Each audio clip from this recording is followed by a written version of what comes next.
Assalamu alaikum my YouTube family. It's me Knowledge Thirst here. Today I will discuss about the PAPRA Rules 2004, the latest amendments. This is lecture number 2. I think in last lecture I have discussed about the 14 sections. So today I'm gonna continue from section number 15, that is pre-qualification of suppliers and contractors. That is pre-qualification. What do we mean by pre-qualification? Pre-qualification होता है whenever we want to enter into a qualification, we first set certain criteria कि जो भी लोग इस certain criteria के लिए eligible होंगे, they can move on towards the qualification process. Like FPSC, NTSC, PTS, ये सब क्या कर रहे होते हैं, they first set a particular criteria. उसके बाद वो कहते हैं कि जो उस criteria पे जो एलिजिबल होगा वो फिर क्या देगा, हमारा स्क्रीनिंग टेस्ट देगा और रिटन टेस्ट.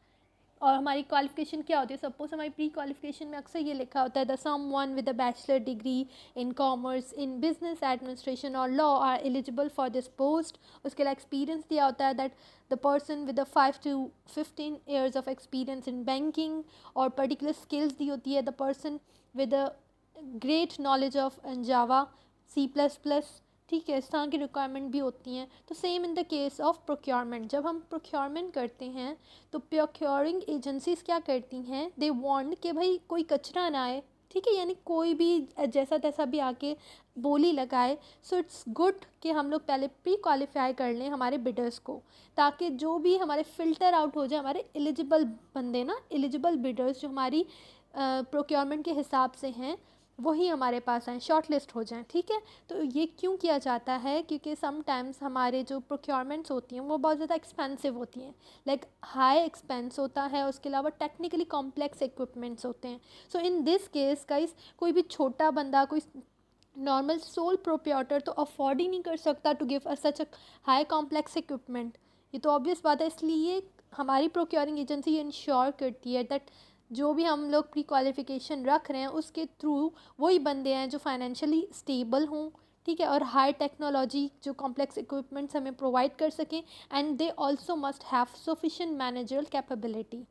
मैं इसको अगेन यहाँ पे रीड भी करती हूँ. A procuring agency period to floating of tenders, यानी फ्लॉटिंग ऑफ टेंडर्स और जो भी बोलियाँ लग रही हैं उनके लगने से पहले इन वो क्या करती हैं, इन प्रोक्योरमेंट प्रोसीडिंग में engage in pre qualification of bidders. Pre qualify करती हैं बिडर्स को in case of services. Guys services इसलिए इंक्लूडेड होती हैं because they need certain expertise, skills चाहिए होती हैं ना. If we consider compare it with goods, तो गुड्स के लिए कोई इतनी एक्सपर्टीज़ नहीं चाहिए होती. ठीक है, the second is civil works. The third is turnkey projects. Turnkey projects are always a heavy projects that we complete and then give a key to that particular procuring agency ना, तो उसके लिए भी हैवी अमाउंट चाहिए होता है. उसके अलावा ये कह रहे हैं इन केस ऑफ प्रोक्योरमेंट, जब हमें प्रोक्योरमेंट करनी of expensive and technically complex equipments, to ensure that only technically and financially capable firms having adequate managerial capability are invited to submit bids. Such pre-qualification shall solely be based upon the ability of interested parties to perform that particular work satisfactory. ठीक है. A procuring agency while engaging in pre-qualification may take into consideration the following factors, namely कौन से factors जो हैं consider करती हैं procuring agencies for pre-qualification. Number one is the relevant experience and past performance, कि भाई इतना experience हो, past performance भी के that particular company or a firm must work with some foreign country में किसी के साथ या foreign company में किसी के साथ contract किया हो, ये भी कोई शर्त हो सकती है. Capability with respect to personnel, अगर हमारा सर्विसेज है तो ज़ाहिर है कैपेबिलिटीज़ हमें पर्सनल की चाहिए होंगी, इक्विपमेंट और plant. Then the financial position, उसके अलावा managerial capability, and the final one is any other factor, कोई भी ऐसा फैक्टर जो प्रोक्योरिंग एजेंसी को लगता है कि रेलिवेंट है बट इनकन्सिस्टेंट ना हो इन रूल्स से, तो वो भी इंक्लूड किया जा सकता है. हमने सेक्शन 15 तो पढ़ा कि प्री क्वालिफिकेशन में कौन कौन से डॉक्यूमेंट्स क्या चीज़ आ सकती है. Now will discuss that what is basically the process of pre-qualification. So let us discuss guys the first step.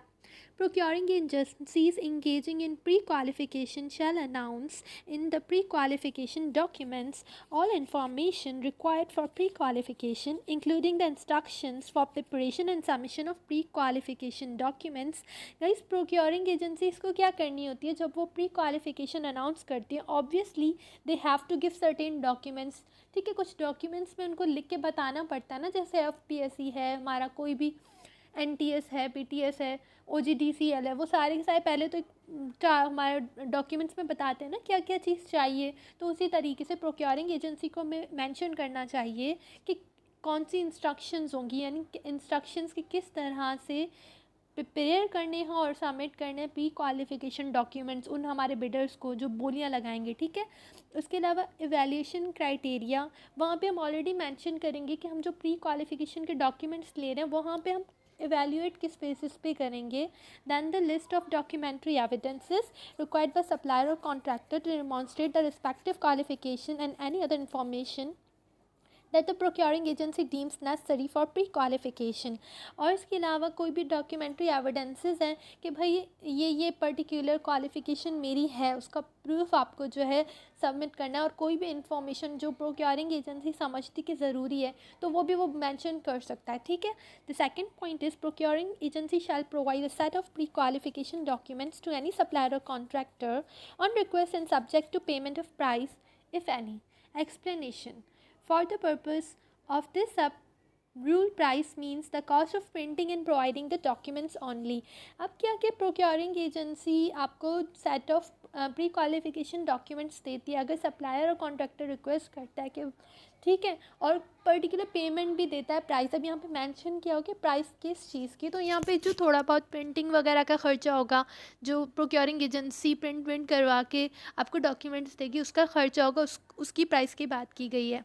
Now the third thing is the procuring agency shall promptly notify each supplier or contractor submitting an application to pre-qualify whether or not it has been pre-qualified and shall make available to any person directly involved in the pre-qualification process upon request the names of all suppliers or contractors who have been qualified.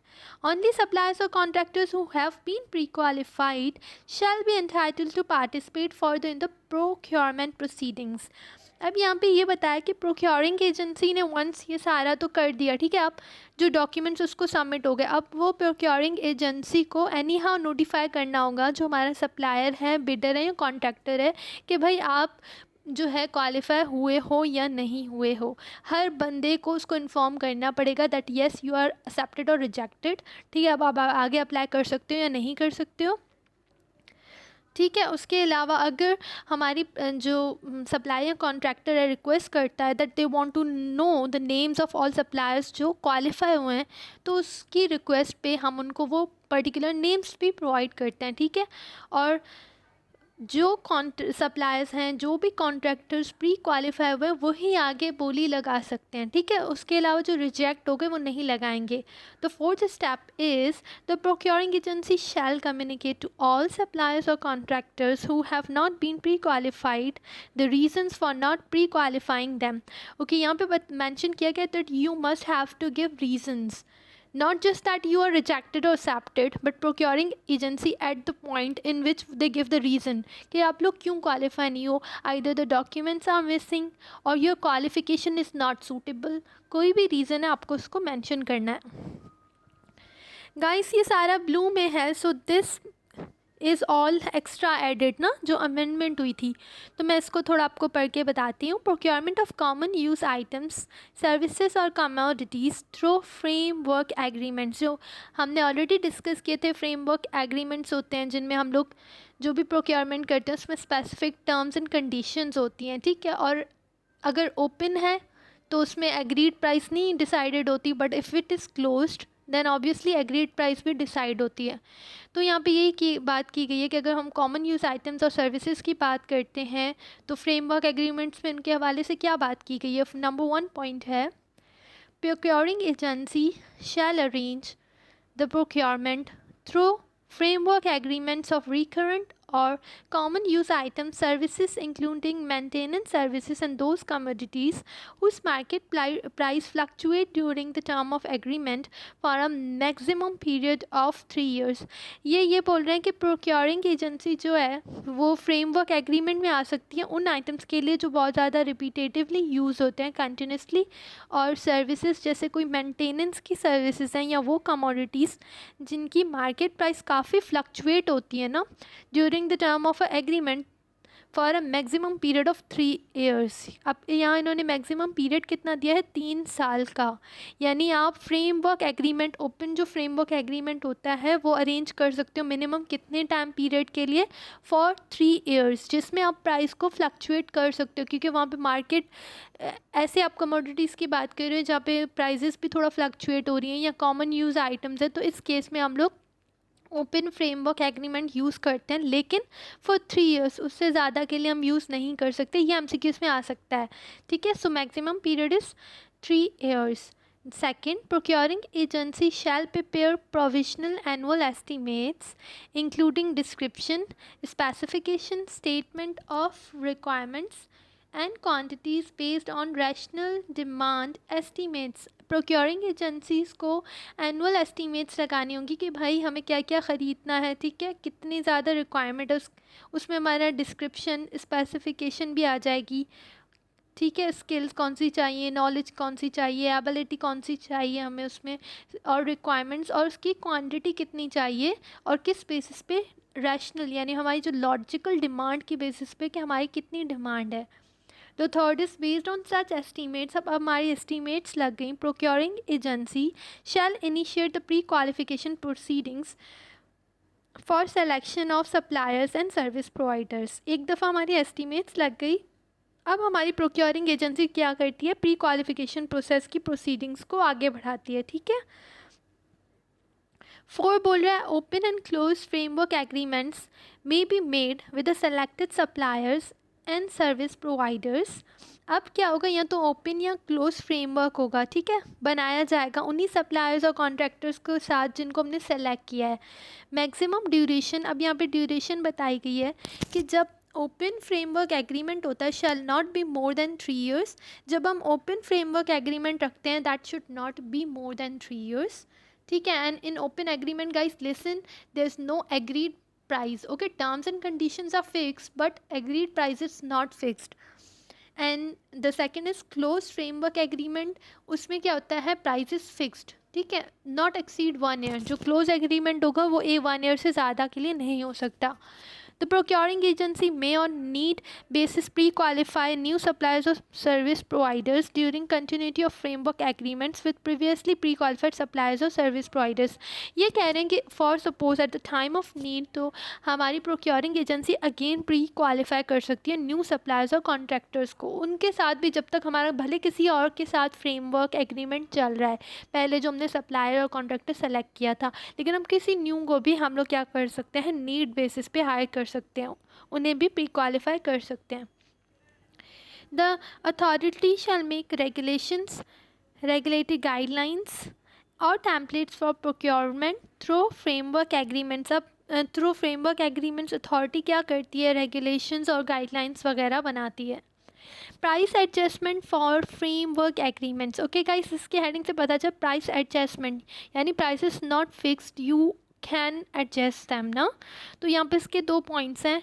Number 1, the procuring agency may during the contract execution accept a request to make the price adjustments under the circumstances of above normal volatility and shall make a comparison of prices requested against the national or international price indicator guides adopted by the authority and verify the justification for just price adjustment. Procuring agencies contract जिस time पे execute हो रहा है ना, तो वो क्या कर सकती हैं, अगर कोई रिक्वेस्ट कर रही है हमारा कॉन्ट्रैक्टर सप्लाई की, यार we have to make certain price changes, तो वो प्राइस चेंजेस कर सकती है. ठीक है, किसी भी हिसाब से अगर कंपैरिजन हम उसका करें, नेशनल या इंटरनेशनल प्राइस कोई इंडिकेटर्स हैं उसे कंपेयर करते हुए if we think that yes यार प्राइस को एडजस्ट करना चाहिए तो हम लोग कर सकते हैं. ठीक है. Second, appointed by procuring agency shall determine factor or percentage for price adjustment approved by principal accounting officer. हाँ, लेकिन हम जो प्राइस एडजस्टमेंट कितनी करनी है, what will be the percentage, it can be approve by principal accounting officer, जो वहाँ का होगा वही हमें बताएगा कि कितनी प्राइस एडजस्टमेंट हो सकती है. उसके बाद सेक्शन 17, 18 ये सारे सेम है, मैं इसलिए इसको ज़्यादा नहीं करूँगी, पढ़ूँगी बस. क्वालिफिकेशन ऑफ सप्लायर और कॉन्ट्रैक्टर्स में यही कहा गया है कि अगर procuring agency due to any credible reason feel that कि यार कोई डिफेक्ट हो रहा है सप्लायर या कॉन्ट्रैक्टर की परफॉर्मेंस में, उसकी कैपेसिटी में, तो वो किसी भी टाइम पे उनको परमिट होता है दैट दे अगेन जो है ना रिक्वायर कर सकती है कि सप्लायर्स अगेन अपनी प्री क्वालिफाई के लिए डॉक्यूमेंट्स दें. ठीक है, चाहे वो प्रोफेशनल, टेक्निकल, फाइनेंशियल कोई भी डॉक्यूमेंट्स हो वो अगेन मांग सकती हैं, चाहे वो ऑलरेडी प्री क्वालिफाई बंदे हों या ना हो.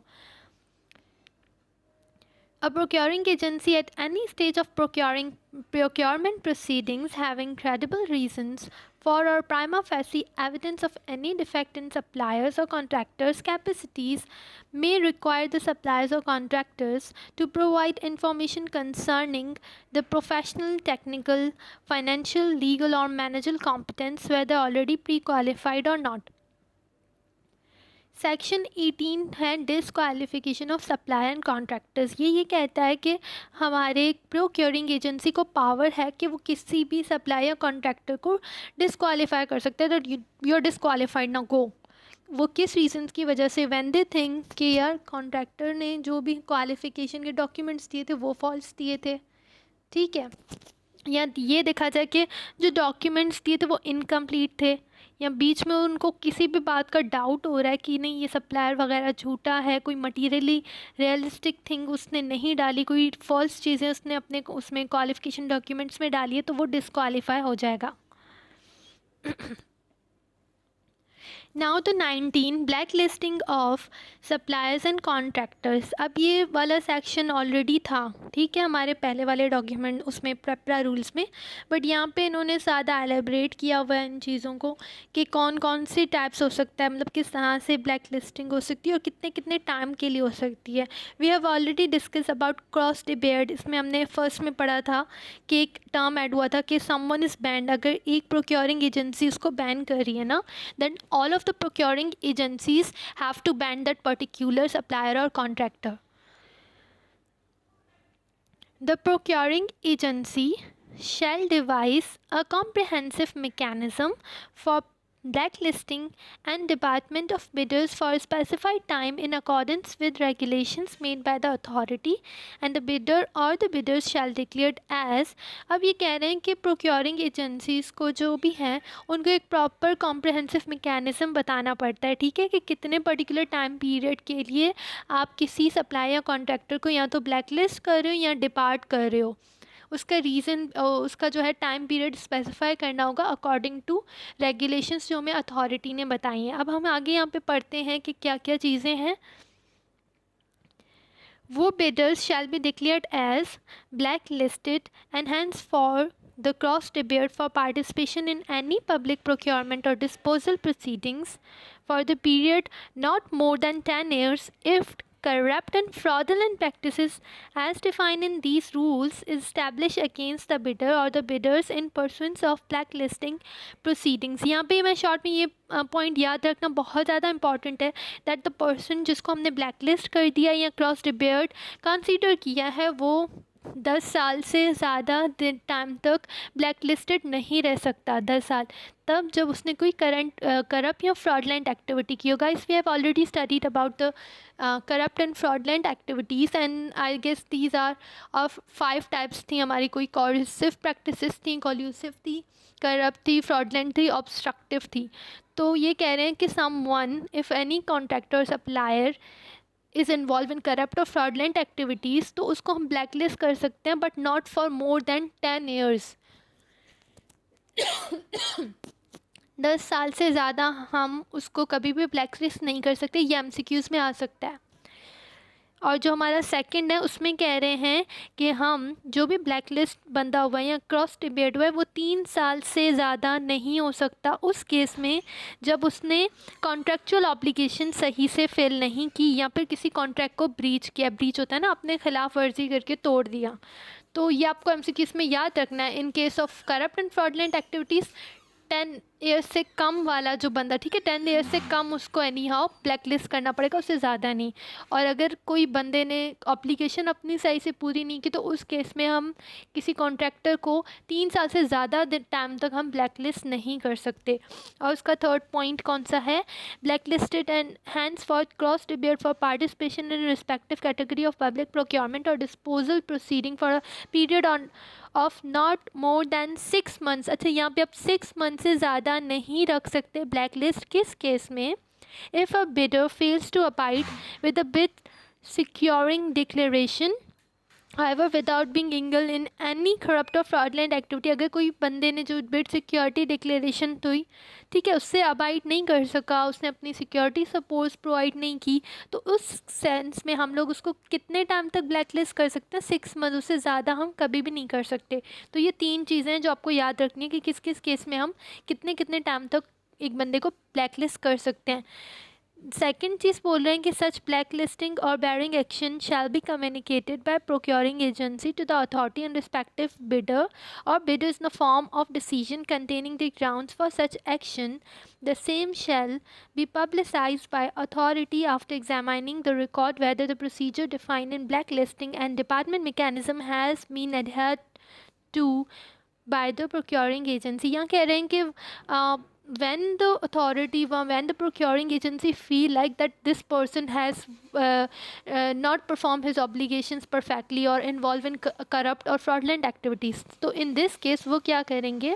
communicate करेंगे अथॉरिटी से, जो मेन हमारी हेड है पेपरा अथॉरिटी, उससे हमने बोल देंगे कि ये हमारा बंदा है, इसने ये प्रॉब्लम की है, ठीक है। तो अब क्या करना होगा? अथॉरिटी को क्या करना होता है? अथॉरिटी को भी अपनी जो उसकी वेबसाइट है उस रिकॉर्ड्स में लिखना पड़ता है कि इस पर्टिकुलर बिडर को ब्लैक लिस्ट किया गया है, ठीक है।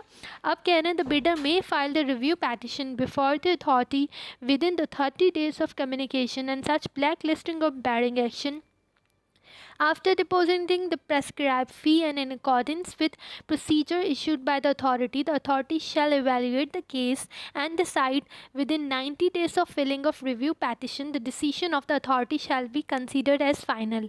अब क्या होगा कि जो बिडर है, ठीक है, समटाइम्स ये हो सकता है कोई ऐसा जेन्युइन इशू हो सकता है जिसकी वजह से कोई बिडर या कॉन्ट्रैक्टर अपना ऑब्लिगेशंस जो है ना फुलफिल नहीं कर सका। इन this case what they do, वो पर्टिकुलर एप्लीकेशन या रिक्वेस्ट लिखते हैं अथॉरिटी को, ठीक है, लेकिन वो बंदा, उसको कब तक ऑप्शन होता है? विद इन 30 days, जब हमारी प्रोक्योरिंग एजेंसी ने अथॉरिटी को कंप्लेन की, ठीक है। अब विद इन 30 दिन के अंदर अंदर उस बिडर को अगर अपनी सफाई में कुछ कहना है तो वो उस टाइम पे कर सकती है।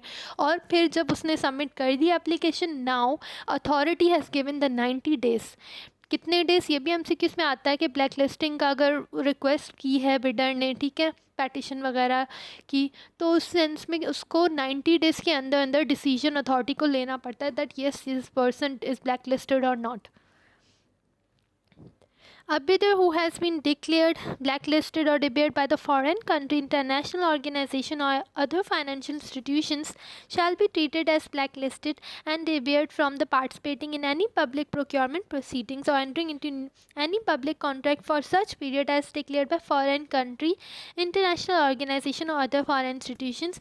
यहाँ पे एक और पॉइंट बताया गया कि इन केस कोई भी इंटरनेशनल हमारी कोई ऑर्गेनाइजेशन है, हमारे WHO है, यूनेस्को है, एशियन बैंक है, और एनी कंट्री, जापान हो गया, चाइना हो गया, उन्होंने किसी पर्टिकुलर हमारे जो बिडर या सप्लायर है उसको क्या ब्लैक लिस्ट कर दिया है, then Pakistan has also considered it as a black list. और कितने टाइम पीरियड तक? जब तक एक फाइनेंशियल या इंटरनेशनल ऑर्गेनाइजेशन ने कंसीडर किया ब्लैक लिस्ट। अगर 5 years के लिए कंसीडर किया सपोज, तो Pakistan also has to consider that particular supplier as a black listed for 5 years। उसके बाद fifth is notwithstanding anything contain in the rule the blacklisted और debarred bidder shall be bound to perform its contractual obligations in such ongoing public contracts or contracts in which such bidders is already engaged. Now it comes to the methods of procurement. हमने पहले पढ़ लिया सारा कुछ कि pre qualification क्या होगी, black list क्या होता है, उसके बाद वो डिसक्वालीफाई क्यों होते हैं सप्लाई या कॉन्ट्रैक्टर. अब हम मेथड की बात करते हैं. तो प्रिंसिपल मेथड यानी सबसे principal most commonly use and most important method of procurement क्या है, ये भी MCQs में अक्सर आता है. So the answer is the most common principal method is open competitive bidding. कौन सा? Open competitive bidding. Open competitive bidding subject to provisions of rules 22 to 37, the procuring agency shall engage in open competitive bidding if the cost of object to be procured is more than prescribed financial limits which is applicable under sub clause I of clause B of rule 42. हमने already जो sub clause I of clause B rule 42 की बात की थी, तो उसमें हमने prescribe limit बताई थी. पहले तो वो पुरानी लिमिट थी, अब हमारी क्या होती है, वो 5 लाख से 3 मिलियन तक है. तो ये जो फाइनेंशियल लिमिट पे अगर वो आ जाता है तो ओपन कॉम्पिटिटिव बिडिंग की प्रोक्योरिंग एजेंसीज को इजाज़त होती है. Now submission of bids. Submission of bids के बारे में क्या लिखा हुआ है कि सबमिट जो बिड्स होती हैं वो हमेशा पैकेज में होंगी, यानी सील पैकेज में हो कि कोई भी बंदा अगर इसको बिना खोले वो नहीं देख सकता कि इसके अंदर क्या चीज़ें हैं, क्या लिखा गया है. ठीक है, it must be in a proper seal. उसका सेकंड पॉइंट ये कहते हैं procuring agency shall specify the manner and method of submission and receipt of bid in an unambiguous or clear manner in the bidding documents. And procuring agencies को क्या करना होता है, they have to mention कि कौन सा तरीका clear manner में कि bidding documents को आपने किस तरह से submit करना है, एक particular method उनको mention करना पड़ता है. Okay, now finally the bidding documents. Section 23 में कि किस कौन कौन से बिडिंग डॉक्यूमेंट्स हो सकते हैं possibly. So we can just read them. Number 1 जैसे इनविटेशन टू बिड. ठीक है, जो हमने इनवाइट किया बिड के लिए. Instruction to bidders, certain instructions जो बिडर्स को दी जाती हैं दैट किस तरीके से कौन सा मेथड आपने यूज़ करना है, कि डॉक्यूमेंट्स के पेपर्स जो आप यूज़ कर रहे थे must be of A4 size. So they are certain obviously restrictions और वी कैन से जो है ना पॉइंट होते हैं जो कंसीडर करने होते हैं इंस्ट्रक्शंस. तो वो हो सकती है फॉर्म ऑफ बिड हो सकती है. ठीक है, कि किस तरह की बोली है, कॉन्ट्रैक्ट किस तरह का होगा, ओपन हो सकता है, क्लोज हो सकता है, जनरल स्पेसिफिक कंडीशंस हो सकती हैं, ड्राइंग और performance criteria that on which basis you are selecting particular contractor, list of goods और बिल ऑफ क्वांटिटीज़ दैट कितनी क्वांटिटीज़ होंगी, डिलीवरी टाइम यानी कितने टाइम में you have to complete that particular target. उसके अलावा बिड वैल्यूएशन क्राइटेरिया, जब बोली को वैल्यूएट करेंगे that what will be the criteria, format of all securities required. उसके अलावा detail standards that are use in assessing quality वगैरह, कोई भी क्वालिटी सर्विसेज को जो है असेस करने के लिए कि ये सही है या नहीं, उसके लिए कुछ स्टैंडर्ड्स यूज़ कर सकते हैं, या फिर any other documents that procuring agency में फील के वो फिट हो सकते हैं या इंपॉर्टेंट है. Any information that becomes necessary for bidding or for bid evaluation after invitation to bid or issue of bidding documents to prospective bidders shall be provided in timely manner and on equal opportunity basis where notification of such change, addition, modification or deletion becomes essential. Such notification shall be made in a manner similar to the original advertisement. Guys, यहाँ second point है कि for suppose the procuring agency after certain time felt that यार this particular point should be add, क्योंकि criteria में add करना चाहिए, we have missed it. Now वो क्या कर सकते हैं, they have given a permission कि वो ऐड करें कुछ भी जो भी उनको अगर क्वालिफिकेशन या क्राइटेरिया में या कोई डॉक्यूमेंट्स में ऐड करनी है कोई पॉइंट, लेकिन वो टाइमली बेसिस पे और इक्वल अपॉर्चुनिटी के बेसिस पे उनको डालना पड़ेगा. ठीक है, चाहे वो कुछ कम कर रहे हैं, कोई चीज़ ख़त्म कर रहे हैं, कोई चीज़ मॉडिफाई कर रहे हैं, लेकिन उनको फिर प्रॉपर एडवर्टिजमेंट की फॉर्म में देना होगा. जैसे they have done in advertisement, original advertisement के टाइम उसी तरह से उनको वो एडवर्टाइज करना होगा. Procuring agency shall use standard bidding documents as and when notified by regulation authority. procuring agency shall provide a set of bidding documents to any supplier or contractor on request and subject to payment of price. वही के set of bidding documents supplier या contractor को आप किस base पे देते हो जब आप कोई particular वो payment करते हैं price की. Now here also included that what the term price means, that a cost of printing वगैरह जो भी होगी या documents की printing के लिए वो price पे होगी. Now the section number 24 talks about the reservations and preferences. Procuring agency shall allow all prospective bidders to participate in procuring procedure without regard to nationality, except in cases in which any procuring agency decide to limit such participation to national bidders only or prohibit participation of bidders of some nationality in accordance with the policy of federal government. यहाँ ये बताया कि procuring agency को वैसे कोई allow नहीं है कि वो कोई partiality maintain करे. No, they have to be neutral. चाहे वो national अपनी nationality पे focus नहीं करेंगी, they have to consider all the countries on equal basis. हाँ, but in case if the federal government हमारी जो है उन्होंने कोई किन्हीं हमारी जो नेशनलिटीज़ पे अगर पाबंदी लगाई है कि हम इन लोगों से कुछ नहीं खरीदेंगे, तो फिर हमारी प्रोक्योरिंग एजेंसी उन लोगों को, उन नेशनलिटीज़ को कंसीडर नहीं करेगी. या समटाइम्स हमारी जो फेडरल गवर्नमेंट है वो कहती है कि yes you have to promote your domestic जो है ना कंट्री, आपकी डोमेस्टिक कंट्री, उनके प्रोडक्ट्स को प्रमोट करो. तो हम क्या कर सकते हैं, नेशनल बिडिंग पे फोकस कर सकते हैं या उनको प्रेफरेंस दे सकते हैं. Otherwise in a general we have to consider all the things on a neutral basis. The procuring agency shall, while evaluating comparing bids, allow for preference to domestic suppliers and contractors while competing with international bidders in accordance with the policies of federal government or regulations made by the authority. Procuring agencies अगर जिस time पे बोली लगी है, ठीक है, बोलियों को अगर evaluate और compare करिए तो उस time they can give importance to our national suppliers. और reason ये है किन किन cases में वो कर सकते हैं. एक तो work projects, ठीक है. Second, certain goods mind extracted and grown in Islamic Republic, जो ऐसे प्रोडक्ट्स जो हमारे ग्रोन ही इस्लामिक रिपब्लिक में हो रहे हैं तो obviously we give them chance, हम किसी और से तो नहीं लेंगे. Disposal of certain assets having any potential impact on national security, हम कुछ ऐसे एसेट्स ले रहे हैं जिससे हमारी नेशनल सिक्योरिटी को इम्पैक्ट हो सकता है. That's why we have to consider one domestic suppliers और contractors. Now the bid security.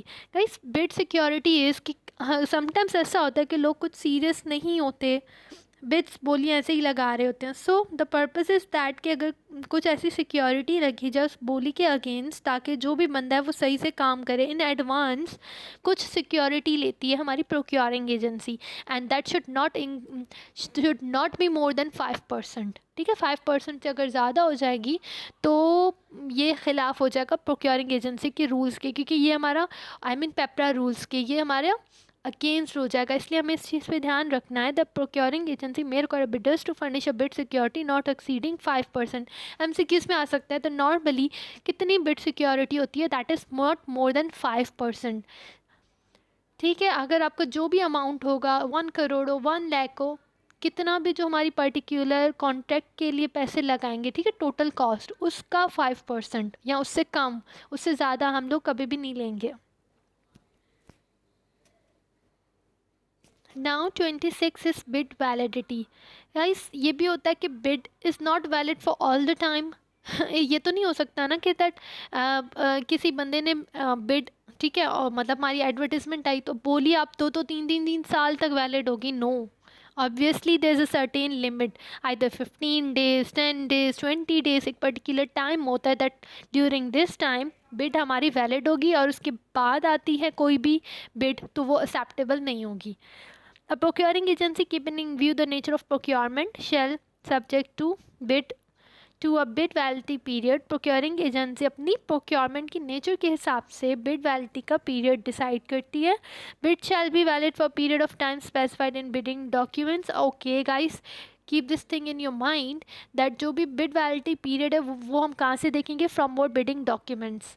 The third is procuring agency shall ordinary be under an obligation to process and evaluate the bid within the stipulated bid validity period. However, under exceptional circumstances, for any reason to be recorded in writing, an extension is considered necessary. All those who have submitted their bids shall be asked to extend their respective bid validity period Such extension shall not be more than the period equal to the period of original bid validity. कह रहे in case if procuring agency feels like यार we have to extend that particular bid, ठीक है, bid validity का period हमें थोड़ा बढ़ाना चाहिए क्योंकि हमें थोड़ी और बोलियों की ज़रूरत है, ठीक है, कोई हम इफेक्टिव टाइम पीरियड बढ़ाना चाह रहे हैं तो इन केस वो बढ़ा सकते हैं, लेकिन ऑलवेज राइटिंग फॉर्म में। मैंने आपको कहा ना, कोई भी चीज़ एक्सटेंड करनी है या कोई न्यू केस आ रहा है, ठीक है, जो हमारे रूल्स के थोड़ा ख़िलाफ़ जा रहा हो, तो हमें हमेशा राइटिंग में रीज़न देना पड़ेगा कि हम क्यों टाइम पीरियड बढ़ा रहे हैं। एंड द सेकेंड थिंग ये कि बिड वैलिडिटी पीरियड हमारे ओरिजिनल वैलिड पीरियड से ज़्यादा नहीं होगा। जैसे अगर हमने पहले बिड वैलिडिटी का पीरियड दिया था 15 डेज़, ठीक है, तो अब हम 15 डेज से ज़्यादा कभी भी हम एक्सटेंड नहीं कर सकते। हम लोग 10 डेज़ एक्सटेंड कर सकते हैं, ओके 14 डेज़ एक्सटेंड कर सकते हैं, बट 15 डेज से ज़्यादा नहीं कर सकते। अब अगर हमने बिड वैलिडिटी बढ़ा दी, अब बिडर्स जिन्होंने एग्री किया, पॉइंट लिखा है, agree to extension of the bid validity period shall also extend the validity of a bid bond or security for extended period of bid validity। अगर बिडर्स ने agree किया तो बिडर के पास ये एबिलिटी होती है कि वो अपना जो बिड सिक्योरिटी है उसको उसके टाइम को भी एक्सटेंड कर सकती है, ठीक है, ये हमारे बिडर के पास इतनी वो क्वालिटी या इतनी जो है पावर होती है। लेकिन agree to procuring agency request for extension of bid validity period shall not be permitted to change the substance of their bids. अब अगर बिड वैलिडिटी पीरियड तो बढ़ गई, लेकिन नाउ ऐसा है कि बिड की वैलिडिटी पीरियड तो बढ़ गई लेकिन सब्सटेंस चेंज नहीं किया जा सकता, ठीक है। Agree to procuring agencies request for extension of bid validity shall not permitted. Bidder को इतनी इजाज़त नहीं है कि वो अपनी जो उन्होंने सब्सटेंस ऑलरेडी अपनी बोली में लिखा है उसको चेंज करे। हाँ, वो बिड की सिक्योरिटी के टाइम को बढ़ा सकता है, अपने सब्सटेंस को बढ़ा नहीं सकता है, उसको चेंज नहीं कर सकता। और जो बिडर्स एग्री नहीं करते, इसमें आखिरी पॉइंट में लिखा है, तो वो क्या कर सकते हैं, अपनी बोली को वापस ले सकते हैं, और जो उन्होंने अगर बिड सबमिट कर दिए सिक्योरिटी तो वो भी उनको वापस मिल जाएगी, फॉर फ्यूचर नहीं होगी। Extension of time for submission of bids, bid validity की बात है, आपके कितना टाइम सबमिशन ऑफ बिड्स का जो है, ठीक है, उसको बढ़ाने के लिए क्या लिखा हुआ है आगे, when a procuring agency has already prescribe a deadline for submission of bids and due to any reason the procuring agency finds it necessary to extend such deadline, it shall do so only after recording its reason in writing and in equal opportunity manner. Advertisement of such extension in time shall be done in a manner similar to the original advertisement. अब यही है कि procuring agency अगर उनको अपनी submission of beads की deadline को बढ़ाना है, ठीक है, अब उन्होंने सबमिशन करवा लिया अब उनकी डेडलाइन को बढ़ाना है, तो वो क्या करेगी, अगेन प्रोक्योरिंग एजेंसी एक राइटिंग फॉर्म में रीज़न देती है that why I am extending the period of a bid, ठीक है, क्यों मैं एक्सटेंडेड कर रहा हूँ सबमिशन ऑफ बिड्स का पीरियड, वो रीज़न बताएंगे और फिर उसी फॉर्म में एडवर्टाइज़ करेंगे जैसे ओरिजिनल एडवर्टीज़मेंट की गई थी। सेक्शन नंबर 28, अब हमारे यहाँ से आ जाता है opening, evaluation and rejection of bids, कि हमारी जो बिड्स हैं वो कैसे ओपन होती हैं, किस तरह से हम उनको एवेल्यूएट करते हैं और रिजेक्ट करते हैं। Opening of bids, the date for opening of bids and the last date for submission of bids shall be same, यानी हम उस दिन पे बोलियों को ओपन करेंगे जिस दिन लास्ट सबमिशन होगी बोलियों की। फॉर सपोज़ अगर we have decided that last date क्या है, 15 जून है हमारी सबमिशन ऑफ बिड्स की, इसके बाद कोई नहीं सबमिट कर सकता, तो लास्ट डेट जिस दिन थी उसी दिन हम लोग क्या करते हैं, we start to open our bids. Bids shall be open at the time specified in bidding documents, जो भी हमारे बिडिंग डॉक्यूमेंट्स में हमें टाइम मेंशन किया गया उसी के हिसाब से हम बिड्स को ओपन करते हैं। The bid shall be open at least 30 minutes after the deadline for submission of bids. For suppose अगर आपने जो डेडलाइन दी थी, ठीक है, उसके कह रहे हैं कि 30 मिनट्स के बाद ही आप जो है ओपन कर सकते हो बिड्स को। ऐसा नहीं अगर 5 बजे का टाइम है क्लोजिंग का तो you are starting to open the bids on 5, exactly 5 पे आप नहीं कर सकते, after 30 minutes. Yes, you can do it after 1 और 2 आवर्स, बट जो मिनिमम हमें लिमिट दी है that is 30 minutes. All bids shall be opened publicly in the presence of all of the bidders or their representative who may choose to be present at the time and place announced period to the bidding. सारी beads जो है publicly open होंगी, जहाँ पे सारे हमारे यहाँ तो बिडर्स प्रेजेंट होंगे और देयर रिप्रेजेंटेटिव। कोई बिडर खुद नहीं आता तो वो कोई अपना रिप्रेजेंटेटिव भेजता है, तो वो ज़रूर होना चाहिए। Procuring agency shall read aloud the unit price as well as bid amount and shall record the minutes of bid opening. अब जब one by one procuring agency open करेगी तो ही विल और she will announce, procuring agency will announce the unit price, एक unit की price क्या है और बिड का टोटल अमाउंट क्या है, और वो जो भी ओपनिंग कर रहा है बिड वो रिकॉर्ड होगा मिनट्स में। ठीक है, ये भी याद रखना है कि ओपनिंग जब होती है वो सारी चीज़ें रिकॉर्ड होती हैं। All bidder in attendance shall sign an attendance sheet, all bidder submitted at the time prescribe shall be rejected and return without being open. सारी अटेंडीज जो भी हमारे बिडर्स होंगे उन सबको साइन करना होगा अटेंडेंस शीट पे, और जो भी बिड्स हमें बाद में मिलेंगी आफ्टर दैट डेडलाइन तो उनको हम रिजेक्ट कर देंगे, ओपन नहीं करेंगे। Section 29 talks about evaluation criteria कि evaluation criteria shall formulate an appropriate evaluation criteria listing all the relevant information against which a bid is to be evaluated. Procuring agencies को सारा method बताना होता है कि वो किस basis पे evaluate कर रहे हैं। ठीक है, सारी information। Such valuation criteria form an integral part of bidding documents. Ayurveda सबसे मेन इंपॉर्टेंट एलिमेंट होता है वो बिडिंग डॉक्यूमेंट्स का। और अगर कंपनी फेल हो जाती है, प्रोक्योरिंग एजेंसी अगर उसे क्लियर वे में अपना वैल्यूएशन क्राइटेरिया बयान नहीं करती तो ऑब्वियसली क्या हो जाता है, हम कंसीडर करते हैं that the amount to be miss procurement. जो भी हमारा होगी ना procurement that will be considered as miss procurement, क्योंकि हमने वैल्यूएशन क्राइटेरिया ही क्लियर नहीं बताया। Section number 30 that talks about the valuation of bids.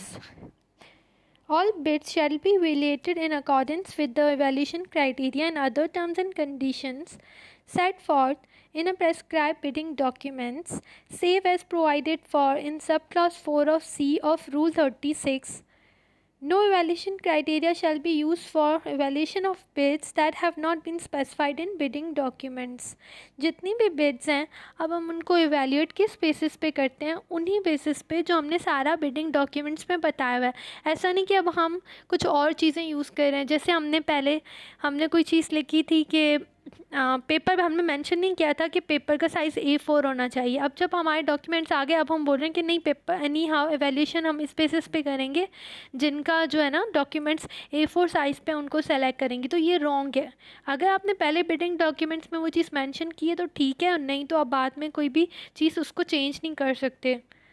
और उसके अलावा ये बोल रहे हैं कि एवेल्यूशन, हाँ, कोई भी एवेल्यूएशन उसके बगैर नहीं हो सकती जो भी हमारे बिडिंग डॉक्यूमेंट्स में लिखा गया है। For the purpose of comparison of bids quoted in different currencies. अच्छा, यहाँ पे है कि काफ़ी सारी बिड्स डिफरेंट करेंसीज में होती हैं because we are not just considering the national bidding, we also include foreign bidders. तो वहाँ पे हर कोई डिफरेंट करेंसी का हो सकता है। समवन इज़ फ्रॉम चाइना, कोई चाइना का है, कोई ये मतलब करेंसी डॉलर में है, कोई यूरो में है। तो कहाँ कैसे हम कंपेयर करेंगे, हमें कैसे डिफरेंस पता चलेगा कि विच बिड इज़ बेस्ट, किसका जो है हमारी जो प्राइस है वो सूटेबल है हमारे लिए। तो वो तभी हो सकती है जब हम उन सारी करेंसीज़ को एक कॉमन करेंसी में कन्वर्ट करते हैं। A bid once opened in accordance with prescribed procedures shall be subject to only those rules, regulations, policies that are in force at the time of issue of notice for invitation of bids. उसके बाद section number 31 clarification of bids. No bidder shall be allowed to alter or modify his bid after the bids have been opened. However, the procuring agency may seek and accept clarification to the bid that do not change the substance of a bid.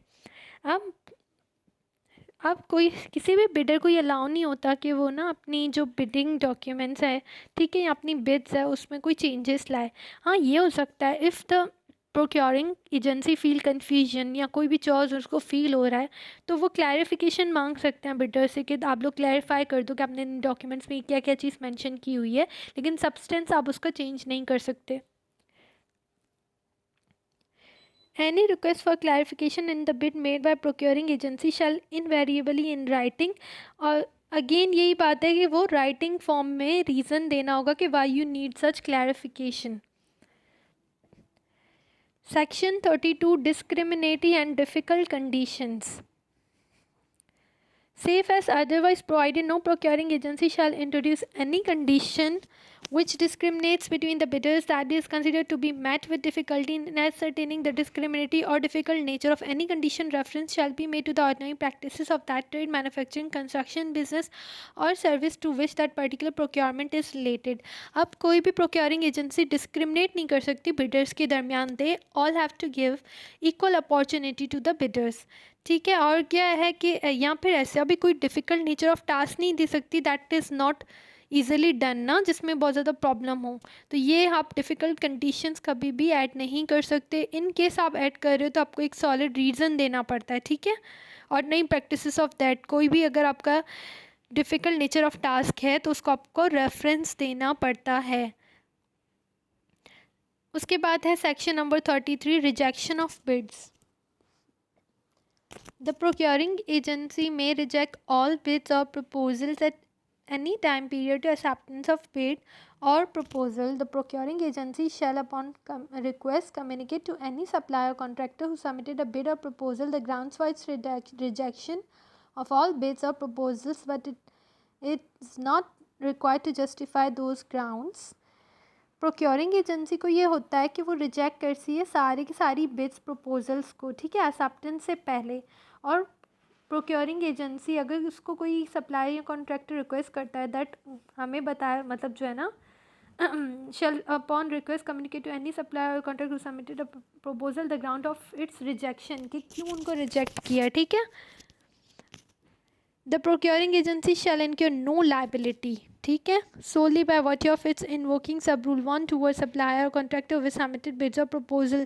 Procuring agency liable नहीं होती for anything that why I rejected you ना. अगर वो एक bidder बोलता है कि मुझे क्यों रिजेक्ट किया गया, मैं पहले तो प्री क्वालिफाई हुआ था, सो वो लाइबिलिटी नहीं होती. प्रोक्योरिंग एजेंसी के पास ये राइट है कि वो किसी को भी रिजेक्ट कर सकती है. Notice of rejection of all bids or proposal shall be promptly to all suppliers and contractors that submitted bid or proposal. Notice of rejection सबको मिलना चाहिए. ठीक है. जो भी जिन्होंने bid submit की थी या proposals दिए थे उन सबकी rejection का notice उनको already मिल जाना चाहिए.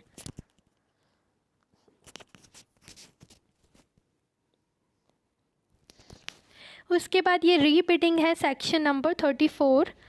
If the procuring agency has rejected all bids under Rule 33, it may call for rebidding. अगर procuring agency ने सारी की सारी bids जो भी थी बोली उन सबको reject कर दिया है तो they have the option to again rebid. वो again rebidding करवा सकते हैं. ठीक है. According to Rule number 33. इसी का सेकंड पॉइंट है the procuring agency before invitation for rebidding shall assess the reason for rejection and may revise specifications, valuation criteria और any other condition for bidders at it may deem fit. और procuring agency invitation से पहले ये भी reason बताएगी that why I have rejected all the bids. Along with that अगर उनको कोई भी अल्ट्रेशन करनी है, they have modify anything related to valuation criteria और द डॉक्यूमेंट्स, तो वो भी वो चीज़ उसमें लिख सकते हैं. ठीक है.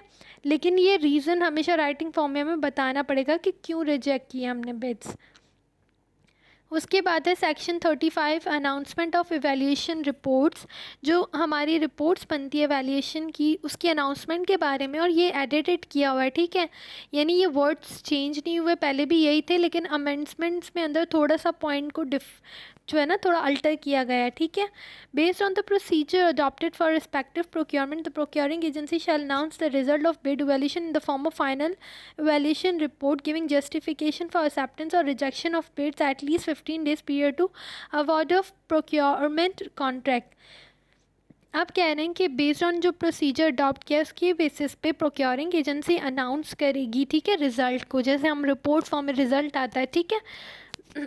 इन the form of final evaluation report, जैसे रिजल्ट कार्ड्स होते हैं वैसे ये इवैल्यूएशन रिपोर्ट होती है जिसमें वो सारा बताते हैं, जस्टिफिकेशन देते हैं कि किस किस बिड्स को या तो एक्सेप्ट किया है, किसको हमने रिजेक्ट किया है.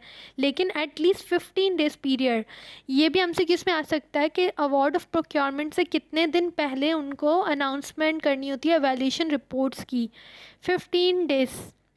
15 days के अगर बाद मतलब 10 days बचे फिर अवार्ड ऑफ प्रोक्योरमेंट से पहले वो अनाउंस करें तो ये सही नहीं होगा. बिकॉज पेपरा रूल से according to PEPRA rules, you have to give the evaluation report before the announcement of what award of procurement contract 15 days पहले तकरीबन, ठीक है. Provided that in case where technical proposal is to be evaluated separately, आगे हम पढ़ेंगे कि कैसे होता है. हमारे एक पर्टिकुलर मेथड्स होते हैं, ठीक है. Single stage, single develop, single stage to develop, वो सारी चीज़ें मैं आपको बताऊंगी.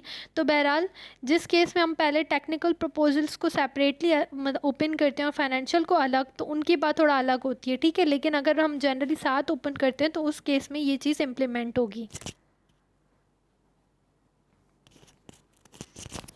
Thank you, that's it. इंशाल्लाह इससे अगला लेक्चर होगा उसके बारे में, इसके जो भी टाइप्स हमारी इस मेथड्स हैं उनके बारे में. उसके बाद फाइनल एक 4th लेक्चर होगा.